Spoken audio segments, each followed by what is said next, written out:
ஆன்மீக அன்பர்கள் அனைவருக்கும் அன்பான வணக்கம். நாம நம்மளுடைய சேனலில் ஆன்மீகம் சம்மந்தமான பல வீடியோ பதிவுகள் தாங்க பார்த்துக்கிட்டே இருக்கோம். அந்த வகையில் நாம் இன்னைக்கு என்ன பதிவு பார்க்க போகிறோம் அப்படின்னா, வரக்கூடிய மார்ச் 14ஆம் தேதி பார்த்தீங்கன்னா பிளட் மூன், ரெட் மூன் அப்படின்னு பல வகையாக சொல்லக்கூடிய இந்த சந்திர கிரகணம் தாங்க. அப்போ இந்த சந்திர கிரகணம் மூலமாக மிதுன ராசிக்காரங்களுக்கு எந்த மாதிரியான பலன்கள் எல்லாம் கிடைக்க போகுதுன்னு தான் பார்க்க போகிறோம். இது கூடவே இந்த சந்திர கிரகணம் எந்த டைமில் ஆரம்பிக்குது, அதுக்காக நம்ம எந்த மாதிரியான பரிகாரம் வழிபாட்டு முறையெல்லாம் செய்யலாம் அப்படிங்கிறதையும் பார்க்கலாங்க. இந்த நாளில் நம்ம எந்த மாதிரியான விஷயங்களை செய்யணும் செய்யக்கூடாது அப்படின்னு தொடர்ந்து பார்த்துட்டு வரலாம். ஸோ வீடியோ ரொம்பவே இன்ட்ரெஸ்ட்டாக இருக்க போகுது. ஸ்கிப் பண்ணாமல் முழுசாக பார்த்து பயன்பெறுங்க. இந்த 2025 வருஷத்தோட முதல் சந்திர கிரகணம் தாங்க இது. இந்த சந்திர கிரகணமானது மார்ச் 14ஆம் தேதி நமக்கு வருது. இந்தியா டைம் படி பார்த்தீங்கன்னா அன்னைக்கு காலையில் 9 மணி 27 நிமிஷத்தில் தொடங்கி மதியம் 3 மணி 57 நிமிஷம் வரைக்குமே அமைஞ்சிருக்குதுங்க. கிட்டத்தட்ட 6 மணி நேரத்துக்கு அதிகமாக தான் இந்த சந்திர கிரகணம் நமக்கு அமைந்திருக்குது. பூமி சூரியனுக்கும் முழு நிலவுக்கும் இடையில இருக்கிறப்ப தாங்க இந்த முழு சந்திர கிரகணம் ஏற்படுது. அதாவது சூரியன், பூமி, சந்திரன் இது 3 கிரகங்களும் ஒரே நேர்கோட்டில் வரதை தாங்க நாம சந்திர கிரகணம் அப்படின்னு சொல்றோம். அது மட்டும் இல்லைங்க, இயற்பியல் ரீதியாக சூரியன் உதயம், சூரிய அஸ்தமனத்தின் போது சூரியன் எப்படி சிவப்பா இருக்குதோ அதே அடிப்படையில் தாங்க இப்போ வரக்கூடிய இந்த சந்திர கிரகணமும் சிவப்பு கலரில் தெரிய போகுது. ரேலி சிதறலின் காரணமாக தான் இந்த சந்திர கிரகணம் சிவப்பா தெரிய போகுதுங்க. அதாவது பார்த்தீங்கன்னா சந்திரனை அடையும் ஒளியானது பூமியின் வளிமண்டலத்தில் வழியாக தாங்க ஒளி விலகல் செய்யப்படுறதுனால இந்த சந்திரன் அப்படின்னு சொல்லக்கூடிய நிலா சிவப்பு கலரில் மாறுங்க. இது குறுகிய அலை நீளங்களை வடிகட்டி நீண்ட அலை நீள சிவப்பு நிறங்களை மட்டுமே தாங்க விட்டு சொல்லும். அதனால தான் இந்த நிலா சிவப்பு கலரில் தெரியுது. 2022 வருஷத்துக்கு பின்னாடி இப்போ தாங்க ஃபர்ஸ்ட் டைமாக பூமிக்கு முழு சந்திர கிரகணம் ஏற்பட போகுது. இது 2025 வருஷத்தோட மார்ச் 13, 14ஆம் தேதியில் பார்த்தீங்கன்னா இந்த சந்திர கிரகணம் எந்தெந்த நாட்டிலலாம் தெரியும் அப்படின்னு பார்த்தீங்கன்னா வட அமெரிக்கா, தென் America, Mexico, Brazil, Canada, Argentina, Chile, Colombia, Spain, Portugal, France, Ghana, Nigeria, Europe இப்படின்னு கிட்டத்தட்ட 14 நாடுகளில் தெரியுங்க இந்த சந்திர கிரகணம். இந்த சந்திர கிரகணம் சென்னையில் தெரியுமா அப்படின்னு கேட்டால் தெரியாதுங்க. ஏன்னா சென்னையில் அதோட டைம் மற்றும் அடிவானத்துடன் ஒப்பிட்டு பார்க்குறப்ப பார்த்தீங்கன்னா இந்த சந்திரன் நிலை காரணமாக இந்த கிரகணம் முழுமையாக நமக்கு தெரியாதுங்க. இந்த கிரகண கட்டங்களின் போது பார்த்தீங்கன்னா சந்திரன் அடிவானத்திற்கு கீழே தாங்க இருக்கும். அதனால் இந்த இடத்துல இருந்து நம்மளால் சந்திர கிரகணத்தை பார்க்க முடியாது. ஆனாலும் கூட பார்த்தீங்கன்னா இந்த வானிலை நிகழ்வை பார்க்கறதுக்காக பல வானியல் நிறுவனங்கள், ஆய்வகங்கள் இதெல்லாமே குறிப்பிடத்தக்க வான நிகழ்வுகள் லைவாக காட்ட போகுதுங்க. ரொம்பவே எஃபெக்ட் போட்டு நிறைய பிளான் பண்ணி வச்சுருக்காங்க. அதனால் நம்ம நேராக பார்க்க முடியல அப்படின்னாலும் பார்த்தீங்கன்னா இந்த சோசியல் மீடியா ஹெல்ப் மூலமாக இந்த சந்திர கிரகணத்தை நம்மளால் பார்க்க முடியுங்க. அந்த வகையில் பார்த்தீங்கன்னா இந்த சந்திர கிரகணத்தின் போது நாம் என்ன செய்யக்கூடாது, என்ன செய்யணும், அதுக்கான பரிகாரம், வழிபாட்டு முறை இது எல்லாத்தையுமே நம்ம தொடர்ந்து பார்த்துக்கிட்டு வரலாம். ஃபஸ்ட்டு என்ன செய்யக்கூடாது அப்படின்னு பார்த்தீங்கன்னா இந்த சந்திர கிரகணம் நடந்துட்டு இருக்கிற நேரத்தில் கிரகண அலைகளோட தாக்கம் அதிகமாக இருக்குங்க. அதனால் அந்த டைமில் நம்ம வெளியில் போகக்கூடாது. குறிப்பாக பார்த்தீங்கன்னா இந்த குழந்தைகள், ப்ரெக்னென்ட் லேடிஸ் இவங்க எல்லாருமே கண்டிப்பாக வீட்டை விட்டு வெளியிலேயே போகக்கூடாதுங்க. அடுத்ததாக பார்த்தீங்கன்னா இந்த கிரகண நேரத்தில் நம்ம சமைக்கவும் கூடாது. முக்கியமாக அந்த டைமில் நம்ம சாப்பிடவும் கூடாதுங்க. இந்த சந்திர கிரகணம் ஆரம்பிக்கிறதுக்கு 1 மணி நேரத்துக்கு முன்னாடி இல்லைன்னா 1 மணி நேரத்துக்கு பின்னாடி தாங்க நாம் சாப்பிடணும். அடுத்ததாக பார்த்தீங்கன்னா இந்த கிரகண நேரத்தில் ப்ரெக்னெண்ட்டாக இருக்கக்கூடியவங்க பெண்கள் கத்தி கையில் வச்சுருக்க கூடாதுங்க. அது மட்டும் இல்லாமல் ஷார்ப்பாக இருக்கிற எந்த ஒரு பொருளையுமே கையில் வச்சுருக்க கூடாது. அதை தொடவே கூடாதுங்க. அந்த நேரத்தில் சண்டை போடுறதோ இல்லை தேவையில்லாத தவறான வார்த்தையை பேசவும் கூடாது. நாம் ப்ரெக்னெண்ட்டாக இருக்கிறவங்க இல்லைன்னா கரெக்டாக மருந்து மாத்திரையெல்லாம் சாப்பிடணும் அப்படின்னு இருக்கிறவங்க எல்லாருமே சாப்பிட முடியல அப்படின்னாலும் கூட பார்த்தீங்கன்னா ஜூஸ், நீர் ஆதாரங்களாக ஏதாவது எடுத்துக்கலாங்க. ஏன்னா உங்களால் கண்டிப்பாக சாப்பிடாம இருக்கவே முடியாது. மற்றபடி நல்லா இருக்கிறவங்க எல்லாருமே கண்டிப்பாக அந்த நேரத்தில் சாப்பிடாம இருங்க.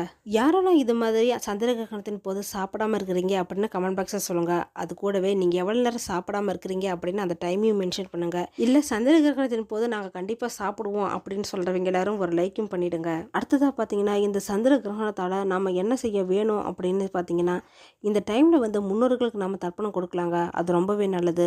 அப்படி இல்லைன்னா யாகம், ஹோமம் இது மாதிரி கூட ஏதாவது நம்ம செய்யலாம். இதெல்லாம் செய்கிறது மூலிமா பார்த்தீங்கன்னா நமக்கு ரொம்பவே நல்ல பலன்கள் எல்லாமே கிடைக்குங்க. அடுத்ததாக இந்த சந்திர கிரகணத்தின் கதிர்களில் தாக்காமல் இருக்கிறதுக்காக உணவுப் பொருட்கள் மீது நம்ம தர்ப்பைப்பில் போட்டு வைக்கலாங்க. இது நம்மளோட வழக்கத்தில் செய்யக்கூடிய ஒன்று தான். ஏன்னா ஒரு சிலர் வீட்டில் பார்த்தீங்கன்னா ஃபஸ்ட்டே சமைச்சு வச்சுருப்பாங்க. அப்படின்னா இந்த சந்திர கிரகண நேரத்தில் அது எல்லாமே தீட்டாகிடுங்க. அப்படி ஆகாமல் இருக்கிறதுக்காக தான் நம்முடைய நம்பிக்கையாக இந்த தர்ப்பைப்பில்லை போட்டு வைக்கிறது வழக்கமாக வச்சுருக்குறோம். இது மாதிரி செய்கிறது மூலிமா பார்த்தீங்கன்னா அந்த உணவுப் பொருட்களுக்கு எந்த ஒரு தீட்டுமே ஏற்படாதுங்க. அது கூடவே தண்ணியில் கூட நம்ம போட்டு வச்சுக்கலாம். இந்த தர்ப்பப்பில் எங்கே கிடைக்கும் அப்படின்னு அலைய வேணாங்க.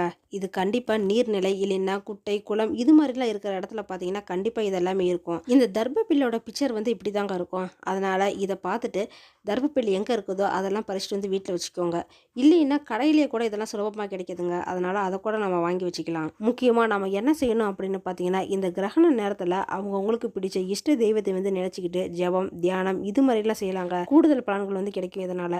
இதுவே ஸ்டூடெண்ட் இருக்கிற பட்சத்தில் பார்த்தீங்கன்னா நீங்கள் எல்லாருமே ஸ்கூல் புக்ஸ் எல்லாம் படிக்கலாம். இந்த சந்திர கிரகணம் முடிச்சதுக்கு அப்புறமா பார்த்தீங்கன்னா தண்ணியில் உப்பு மஞ்சள் வேப்பிலை இது மூணுமே கலந்து குளிச்சோன்னா கிரகணத்தால் ஏற்பட்ட கண்ணுக்கு தெரியாத கிருமிகள் கூட அழிஞ்சிடுங்க. கிரகணம் முடிஞ்சதுக்கு பின்னாடி வீட்டை கழுவி சுத்தம் செஞ்சுட்டு அதுக்கப்புறமா வீட்டில் வந்து விளக்கேற்றி வச்சு நம்ம வழிபாடு செய்யலாங்க.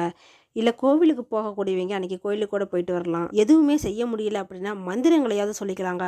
உதாரணமாக பார்த்தீங்கன்னா ஓம் நமச்சிவாய, ஓம் நமோ நாராயண, ஸ்ரீராம ஜெயம், ஓம் சரவண பவ இப்படின்னு இது மாதிரியான மந்திரத்தை வந்து நம்ம சொல்லி கடவுளை வந்து பிரார்த்தனை செஞ்சுக்கலாம். இவ்வளவு விஷயங்கள் இருந்த இந்த சந்திர கிரகணத்தால் 12 ராசிக்காரங்களுக்கும் ஒரு சில நன்மைகளும் பாதிப்பும் வந்து ஏற்படுங்க. அந்த வகையில் பார்த்தீங்கன்னா இந்த மிதுன ராசிக்காரங்களுக்கு எந்த மாதிரியான பலன்கள் எல்லாம் கிடைக்க போகுது அப்படின்னு பார்க்கலாங்க. இந்த மிதுன ராசிக்காரங்களை பொறுத்த வரைக்கும் பார்த்தீங்கன்னா சீக்கிரமாக எல்லாத்துக்கிட்டையும் ஃப்ரெண்ட்ஸ் ஆகிடுங்க. திறமை கொண்டவங்க தாங்க இவங்க. ஆனாலும் சைலண்டாக தான் இருப்பாங்க. இவங்கக்கிட்ட நல்ல விஷயம் என்ன அப்படின்னு பார்த்தீங்கன்னா இவங்களுக்கு வேணுங்கிறத மட்டும்தாங்க இவங்களுக்கு தேவைகள் வந்து பூர்த்தி செஞ்சுக்கிற அளவுக்கு இருப்பாங்க. அளவுக்கு அதிகமாக ஆசைப்படவும் மாட்டாங்க. யார்கிட்ட இருந்து எந்த ஒரு பொருள் கிடைக்கணும் அப்படின்னு நினைக்க மாட்டாங்க.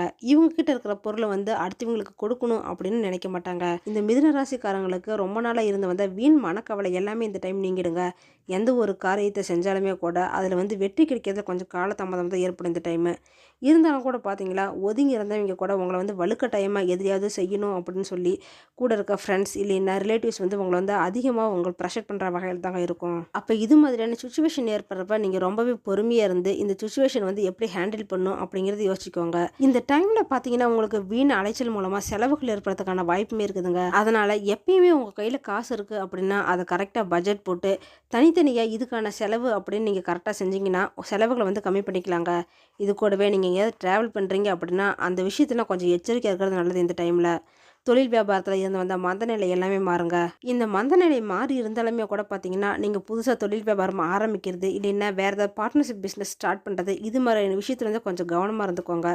இந்த மாதம் வந்து வருமானம் உங்களுக்கு நல்லா தாங்க இருக்க போகுது. இந்த தொழில் வியாபாரம் செய்கிறவங்களுக்கு வந்து நிறைய மறைமுக எதிரியில் இந்த மாதம் வந்து உருவாகிறதுக்கான வாய்ப்புமே இருக்குது. அதனால் கொஞ்சம் பார்த்து கவனமாக இருந்துக்கோங்க. வேலை செய்கிறவங்களா இருக்கிற பட்சத்தில் பார்த்தீங்கன்னா இந்த மிதுன ராசிக்காரங்களுக்கு இந்த டைம் வந்து வேலையில் அதிகமாக ஒர்க் ப்ரெஷர்லாம் உங்களுக்கு இருக்குங்க. ரொம்ப நாளாக பெண்டிங்கில் இருந்த ஒர்க்கெல்லாம் இப்போ தாங்க நீங்கள் செஞ்சு முடிக்க போகிறீங்க. அதனாலேயே பார்த்தீங்கன்னா ஆஃபீஸில் நீங்கள் ஓவர் டைம் பார்க்கறதுக்கான வாய்ப்பு கூட இருக்குது. இருந்தாலுமே கூட இந்த மேலதிகாரிகள் இல்லைன்னா கூட வேலை செய்கிறவங்க இவங்க கிட்ட எல்லாருமே கொஞ்சம் அனுசரித்து போகிறது நல்லதுங்க. இந்த மாதம் உங்களுக்கு குடும்ப நிலையை பொறுத்த வரைக்கும் பார்த்தீங்கன்னா இந்த மிதுன ராசிக்காரங்களுக்கு குடும்பத்தில் வந்து இது நாள் வரைக்கும் ஏற்பட்ட சின்ன சின்ன சண்டை சச்சரவு இது எல்லாமே இருக்கிறது அப்படின்னா இந்த மாதத்தில் வந்து நீங்கள் கொஞ்சம் நிதானமாக பேசுகிறது தாங்க நல்லது. வாக்குவாதம் ஏதாவது இருந்ததுன்னா அன்வான்ட் ஆர்குமெண்ட்ஸ் எல்லாத்தையுமே நீங்கள் அவாய்ட் பண்ணிக்கோங்க. மேக்ஸிமம் பேசாமல் இருந்தாலே இந்த பிரச்சனை எல்லாமே சரியாகிடுங்க. உங்கள் வீட்டுக்கு வந்து இந்த டைமில் உங்கள் ரிலேட்டிவ்ஸ் வருகையெல்லாம் அதிகமாக இருக்குங்க. அதனாலேயே பார்த்தீங்கன்னா செலவுமே அதிகமாகலாம். கோர்ட்டு கேஸ் சம்மந்தமான ஏதாவது வழக்கெல்லாம் இருந்தது அப்படின்னா அது எல்லாமே இந்த மாதத்தில் வந்து நீங்கள் கோர்ட்டுக்கு போகாமல் பேசி தீர்த்துக்கிறதே நல்லதுங்க. இது கூடவே தீ ஆயுதம் இது மாதிரியான விஷயத்தை நீங்கள் யூஸ் பண்ணுறப்ப கொஞ்சம் கவனமாக இருந்துக்கோங்க. பெண்களாக இருக்கக்கூடிய பட்சத்தில் பார்த்தீங்கன்னா மற்றவங்க பேச்சு கேட்டு எந்த ஒரு செயலுமே நீங்கள் செய்யாமல் இருக்கிறது தாங்க உங்களுக்கு நல்லது. வீணா அலைச்சல் செலவு இதெல்லாமே வரலாம். அதனால் கொஞ்சம் கவனமாக இருந்துக்கோங்க. இதுவே கலைத்துறையினராக இருக்கிற பட்சத்தில் கூடுதல் கவனம் செலுத்துறது தாங்க நல்லது இந்த டைமு. ஏன்னா உங்கள் வேலையில் வந்து சின்ன சின்னதாக பிரச்சனை வரதுக்கான வாய்ப்பு இருக்குது. எதிர்பாராத நீங்கள் ட்ராவல் பண்ணுறது மூலிமா தடங்கள்லாம் ஏற்படலாங்க. முக்கியமாக வெளியூர் பயணம் ஏதாவது இருந்தது அப்படின்னா அது எல்லாமே அவாய்ட் பண்ணிக்கோங்க. உங்களுடைய உடல் நலத்திலே கொஞ்சம் கவனம் செலுத்துறது நல்லதுங்க. ஏன்னா இந்த மாதம் இந்த மிதுன ராசிக்காரங்களுக்கு உடலில் வந்து சின்ன சின்னதாக பிரச்சனை வரதுக்கான வாய்ப்புமே இருக்குது. முக்கியமாக பார்த்தீங்கன்னா கை கால் வலி இதெல்லாம் இருக்கலாங்க. போன்ஸ் சம்மந்தப்பட்ட பிரச்சனைகள் கூட வரலாங்க. அதனால் சின்னதாக ஏதாவது பிரச்சனை தெரிஞ்சாலுமே கூட அதை போய் உடனே டாக்டர்கிட்ட காட்டி நீங்கள் ட்ரீட்மெண்ட் எடுத்துக்கிட்டிங்கன்னா எல்லாமே சரியாகிடும். அரசியல் துறையில் இருக்கிறவங்களுக்கு பார்த்தீங்கன்னா இந்த மாதம் உங்களோட புத்தி கூர்மை மூலமாக நல்ல ஒரு வெற்றியெல்லாம் கிடைக்க போகுதுங்க. போட்டி பொறாமை இதெல்லாம் இருந்தாலுமே கூட பார்த்தீங்கன்னா நீங்கள் கொஞ்சம் பொறுமையாக இருக்கிறது மூலிமா அது எல்லாத்தையுமே சமாளிக்க முடியும். இந்த மிதுன ராசிக்காரங்களோட சமயோஜித புத்தியால் பார்த்தீங்கன்னா எந்த ஒரு பிரச்சனையாக இருந்தாலுமே அதுலேருந்து ஈஸியாக தப்பிச்சிருவாங்க. ஸ்டூடெண்ட்ஸுக்கு வந்து இந்த மாதம் ஹையர் ஸ்டடீஸ் பண்ணுறதுக்கான எண்ணம் வந்து அதிகமாகுங்க. இது கூடவே எக்ஸாம் ஏதாவது எழுதியிருக்கீங்க அப்படின்னா அது எல்லாமே அதிக மார்க் வாங்குறதுக்கு உங்களுக்கு வேகம் வந்து அதிகமாக இருக்கும். அதனால நல்லா படித்து நல்ல மார்க் வாங்குறதுக்கான வாய்ப்புமே உங்களுக்கு இருக்குதுங்க. கடன் விஷயத்தை பொறுத்த வரைக்கும் பார்த்தீங்கன்னா நீங்கள் எதிர்பார்க்கக்கூடிய கடன் வந்து பேங்க்ல இருந்து கிடைக்காம இருக்குங்க. அதனால இந்த மாதத்தில் நீங்கள் ஏதாவது புதிய விஷயத்தை ஏதாவது தொடங்கணும் அப்படின்னு நினச்சிங்கன்னா அது எல்லாமே இப்போ தள்ளி போகிறதுக்கான வாய்ப்பு இருக்குதுங்க. இது மாதிரியான பலன்களை தாங்க இந்த மாதம் வரக்கூடிய சந்திரகிரகணத்தின் மூலமாக மிதுன ராசிக்காரங்களுக்கு ஏற்பட போகுது.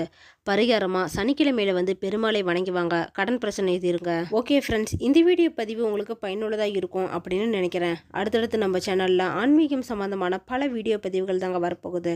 ஸோ நம்ம சேனலை நீங்கள் இப்போ தான் ஃபஸ்ட் டைம் பார்க்குறீங்க அப்படின்னா சப்ஸ்கிரைப் பண்ணி வச்சுக்கோங்க. கூடவே பெல் ஐக்கானையும் கிளிக் பண்ணி வச்சுக்கோங்க. அப்போ தான் நாங்கள் போடுற வீடியோ பதிவு உங்களுக்கு உடனே கிடைக்கும். இந்த வீடியோ உங்களுக்கு பிடிச்சிருந்தால் லைக் பண்ணுங்கள், ஷேர் பண்ணுங்கள், கமெண்ட் பண்ணுங்கள். அதோடு உங்கள் ஃப்ரெண்ட்ஸ் அண்ட் ஃபேமிலிக்கும் ஷேர் பண்ணுங்கள். அவங்களும் இந்த வீடியோ பதிவை பார்த்து பயன்பெறட்டும். மற்றொரு ஆன்மீக தகவல் வீடியோவோடு உங்களை சந்திக்கிறேன். ஆன்மீக அன்பர்களான உங்களுக்கு நன்றியும் வணக்கமும்.